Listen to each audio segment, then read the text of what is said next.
Our next movie is not only the first feature in a long time, starring television's top star, Bill Cosby, but it is also one of the worst movies of the year. In fact, I think I could just take my little mental editor and take out the words "one of" and just call it the worst movie of the year because it's really such a cynical exercise. And don't take even my word for it.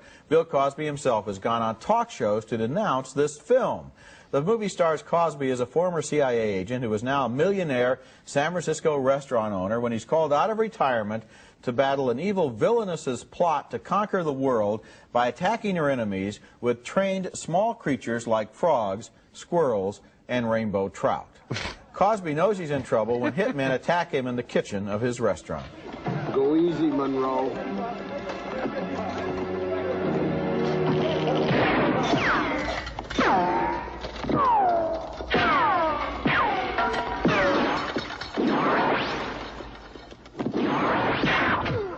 Yeah, that's right. You can really turn your head and see where a bullet is ricocheting. Later, Cosby goes into battle as kind of a one-man fighting machine.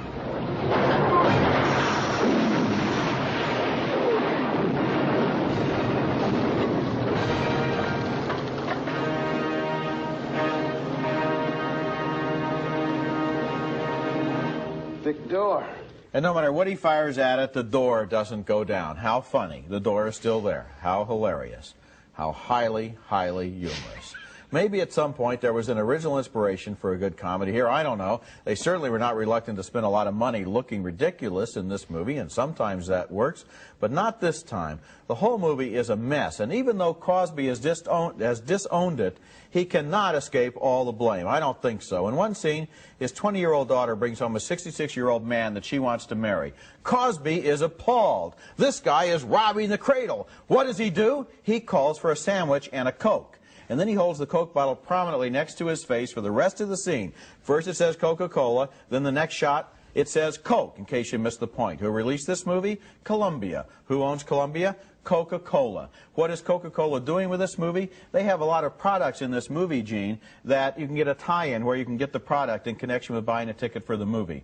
I think that that is an all-time low. Bill Cosby, the richest man in show business, $67.5 million income last year, reduced to holding a Coca-Cola bottle next to his face in order to get a picture made at Columbia. He ought to be ashamed of himself. Boy, you're upset. And you know I am too. No, I am too, because this man can be funny. Yes. All right, you said he's prostituted himself. I say the fact is he's disappointed his legion of fans. There will be tons of people who will go to this movie. You know, if they've seen him in Uptown Saturday Night or Let's Do It Again with Sidney Poitier years ago, he was funny. Boy, if they go, well, they feel ripped off. It'll be like, you know, getting some of his Jell-O products that he sells and finding out that there's nothing in the box. There's nothing in the can here. That's right. Cosby owes it to himself. Everybody knows that when you do a weekly television series, you only have a little bit of time every year to make a movie. Right. You can make about, it's like Tom Selleck's got the same problem. You can make about one movie a year. But the plus is you got 9 months to have you and your agents look for the right script. If this is the script they found, they ought to start doing a movie every other year. Or every leap year.